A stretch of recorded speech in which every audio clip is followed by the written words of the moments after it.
Hello, I'm the Smoking Cheddar, but you probably already knew that. If you're wondering why the camera looks slightly different this week, that's because I have a new office setup and a new chair, and the camera is elevated slightly higher than it normally is. Well, what have I got for you this week? Well, I have a fighter build for a change. We're going to have a look at what I'm going to call the Scorpion, because this thing's got a nasty sting. So, we need a fighter. We need a fighter that's going to survive for an extended amount of period in the air, that's going to have a decent amount of HP and a good amount of standoff, and this fighter is then going to be able to dominate and tip the balance in your favour in the air. So naturally, we're going to need the Martyr fighter for this one. Now, as always, we're going to go through the tech, we'll go through the parts, if I remember, and we will go through the officers, and we will go through the trained abilities, and then we'll give a summary at the end. So, shall we have a look at the unit and its information? So, we have a camp bonus of enhanced maneuverability, which increases the maneuverability of the aircraft. We'll get into the stats of that in a little while. We have enhanced damage absorption, which is going to be a little bit more broken than anyone really cares to admit. And obviously this is an air-to-air aircraft. As always with the research, we are interested in all of the pictured tech in the advanced tree and only up to halfway in the modern warfare tree. Now I understand because this is air, that might be slightly harder to obtain than the other units, but this is making the assumption you are going to be a full-blown Air Force player and you have no care in the world as to how you achieve that. And I just realised I'm on the infantry tab. That's better. So just as a comparison, at halfway you're looking at 6,000 requisition contribution badges compared to the standard 2,000 at the halfway point for everything else. So slightly more expensive. I say everything else, that's the tanks as an example. So we'll start at the end here, all-weather combat. When your Air Force troops starts a battle, their firepower is increased by 5% every second for a maximum of 25% until they leave the battle. So quite powerful, because we're looking at being able to increase our damage output by simply being in combat. And Cobra maneuver does what it says on the tin. When your fighter planes are attacked, there is a 10% chance their maneuverability will increase by 30% for up to 2 seconds and can trigger once every 10 seconds. So this is going to be very stackable with the stats that we're looking to enhance with the Martyr fighter. And we'll explain all that as we go through.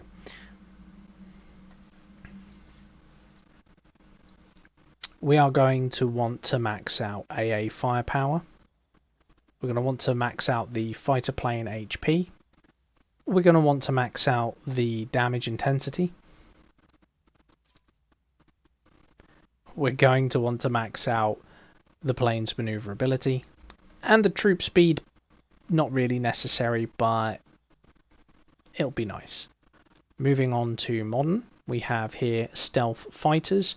When a fighter plane troop is not moving, it gains a 5% firepower bonus every 5 seconds and stacks up to 3 times and lasts until the fighter plane troop starts moving again. So this is going to be really handy for your standoff, because not moving, patrolling one map grid, you're going to deal a lot of damage because you're going to be able to stack that firepower even higher. And when we get to the end, we'll explain how all these different stats are going to work together.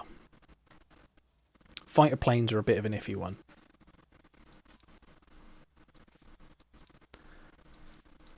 Now, I will say this, you probably do want Air Force training speed.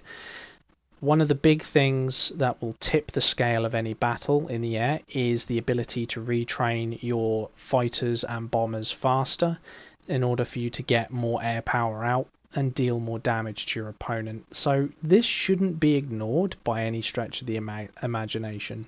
Again, we have Air Force training speed. We have Air Force firepower here, which we will need, and Air Force HP, which we will also need. And also this one's going to come in quite handy, Air Force damage resist bonus when attacked by an enemy base, because you might be able to use this fighter to effectively soak in the air.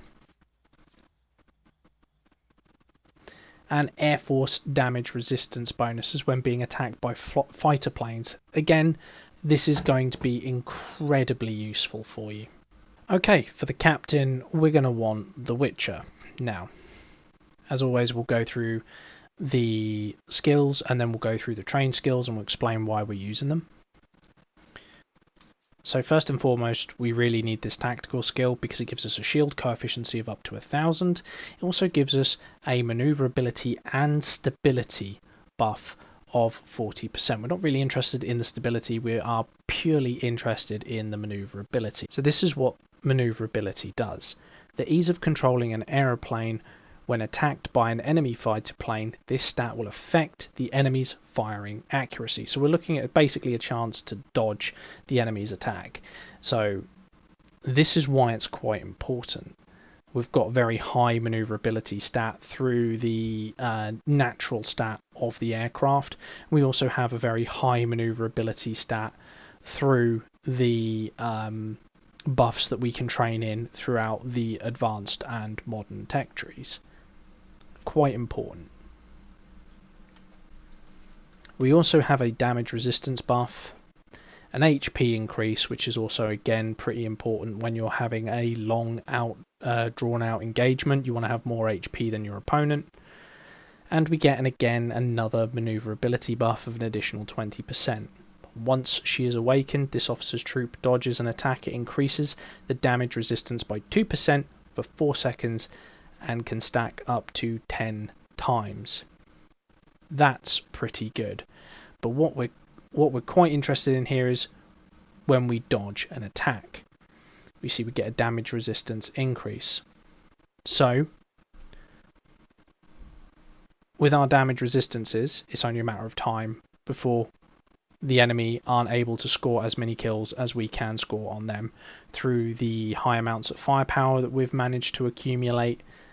So we're moving on to the trained as a result. And what we've got here is quenched bloodlust.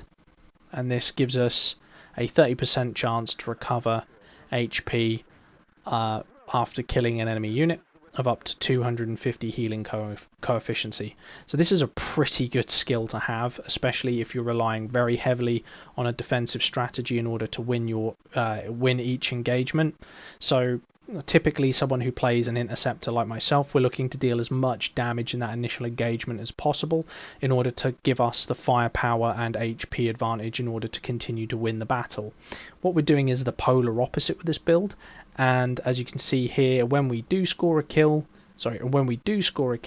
we are looking at being able to increase that HP quite significantly, so we're not getting aircraft downed left, right and centre. We have another trained in skill. We've gone for a defensive instead of an offensive because this is a very defensive heavy build, and we are looking at HP and damage resistance as the additional trained in. So who do we want as the aid? We want Silver Comet. And the reason, more than anything else, is because of his awakened ability. After dodging an enemy attack, remember we've got maneuverability extremely high and we do already get bonuses if we dodge an enemy attack. After dodging an enemy attack, this officer's fighter plane troop has a 70% chance to fire a missile at an enemy air troop, dealing 200 damage coefficient and can be triggered once every 4 seconds. This skill damage coefficient is increased by 10% if you have tip of the spear deployed as a ground force officer. You probably don't have him deployed as a ground force officer, but if you're playing pure air, it's probably advisable that you do.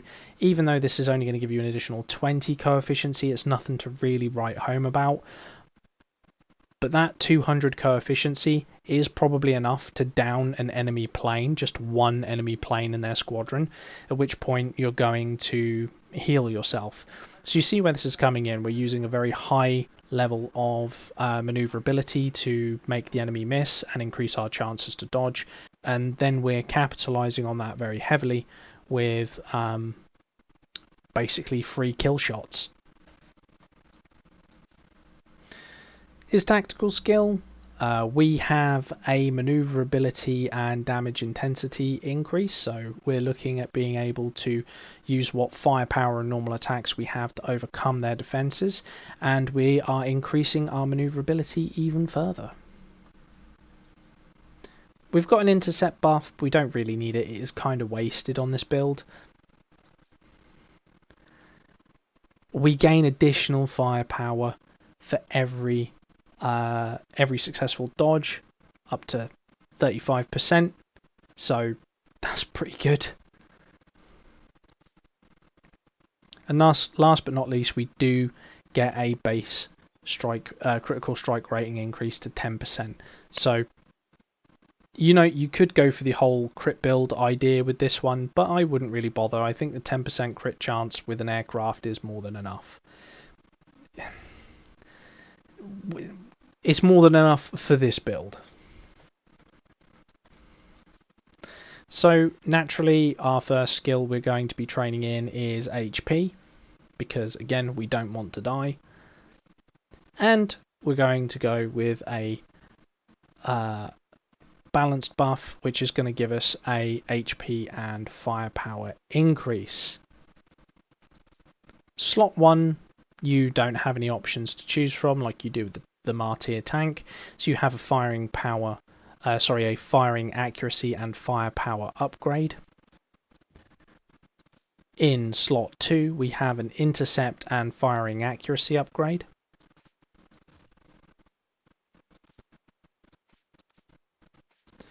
In slot 3, we've quite merrily got ourselves HP and maneuverability, the two stats we're after, which then just leaves the choice for slot 4, the auxiliary slots. We will be using HP. Now, the reason why we're going to be using HP is because the whole point of the build is that if we do get hit, we can absorb a hit from an enemy fighter. It's the ability for us to engage an enemy fighter and stay engaged with that enemy fighter for as long as possible, using our overwhelming high amounts of maneuverability and HP in order to win the fight through a protracted engagement. Whereas by contrast, you're using a interceptor build like the Vanguard fighter to do the polar opposite. And this one, we want the engagement to go on as long as possible. We want the enemy to stay fighting, so we can use our maneuverability mechanics that we've looked at, and so we can really make use of those additional damage and healing points that come into play through extended fighting. So let's have a quick summary. We are predominantly looking to have our fighter engage for an extended period of time, where things like the Liberty fighter, you're looking to maybe deal a lot of damage very quickly. With the interceptor build for the Vanguard, again, you're looking to deal a lot of damage in the initial opening sequence of attacks. With this maneuverability build, the Scorpion, we're looking to basically engage the enemy for as long as possible. The whole point of this build is that you start the air battle.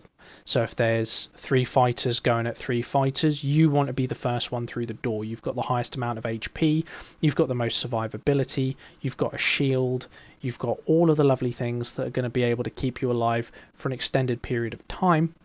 So when there is an engagement there, when your buddies come and join that engagement, you're going to be able to tip the scales in your favor just by being very difficult to kill. The whole point of the build is that you are so difficult to kill that in a one-on-one engagement, you're going to win just through sheer bloody-mindedness and stubbornness. In a protracted, large-scale engagement, you're going to be the first one in the door and you're going to be the last one out of the door. You're going to be leading the way. And it is going to be absolutely hell for other fighters to shoot you down. In turn, those protracted engagements, you'll be rewarded with kills. Because, as we've stated, once you are in place and you are engaging the enemy, the longer you don't move, the longer you are remaining engaged, the higher your firepower increases, and the more dodges you get, obviously the more damage you can then put out in turn.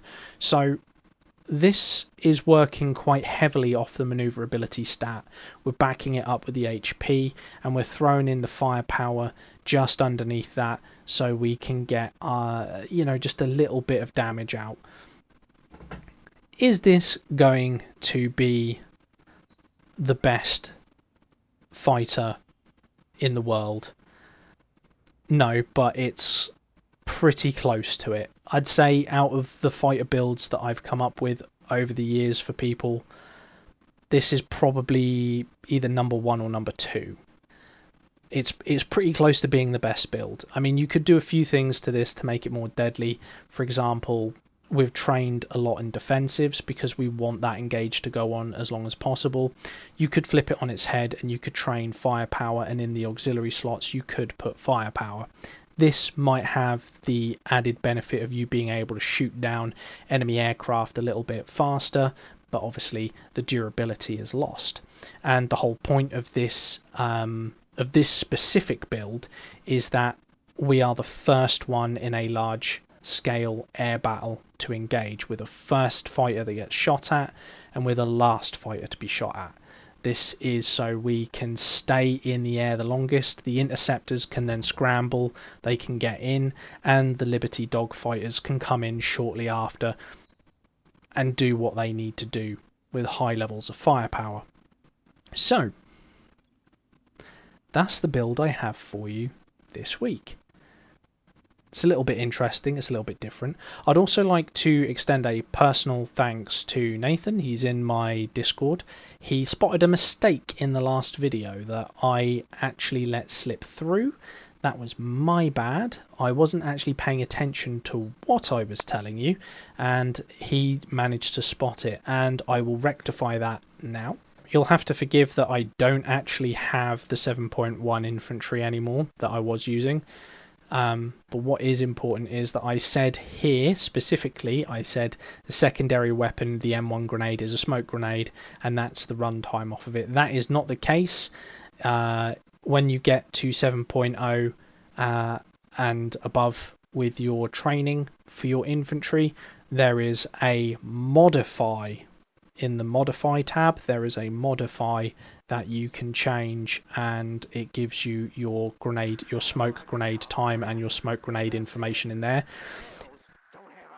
This doesn't affect the build that I put out last week, but it does clarify a mistake that I did make. So thank you very much for spotting that for me. These I do record these quite often late at night, and generally by the end of an 8-hour shift, 2 hours in the gym and looking after a family and then getting on the computer game, my brain's pretty cooked, so it's very difficult for me to do these. So I am doing the best I can, guys. So if you ever spot a mistake like that, don't feel like you can't come in the Discord and you can't DM me, because I will immediately double check what you say. And if you are right, I will tell you, hey, dude, you're right, I fucked up. And on this instance, I fucked up. It's no different from back in the summer when I couldn't add up. We all, I've left the video up just as pure evidence. But yeah, that's why I have the Discord. I have the Discord so you guys, you can come to me, you can say, hey, this, and sometimes it's when I make a mistake. And this is one of those times I made a mistake. As I said, it doesn't really affect the build, but I am going to correct it because I don't like the mistake being out there. Thank you all very much for watching. I've been the Smoking Cheddar. You've been very patient. If this video is a bit of a jumble and less coherent than normal, I apologise. I have built a new office space this week, and the day I would normally record I was unable to do so as I was building my new office space. So drink some water if you're in Europe. It's getting hot out there, guys, and if you're in America, also drink some water, just because that's sensible. If you're anywhere else in the world, the point stands. Drink some water. Go get yourself a drink, guys. You're not invulnerable. Remember to hydrate.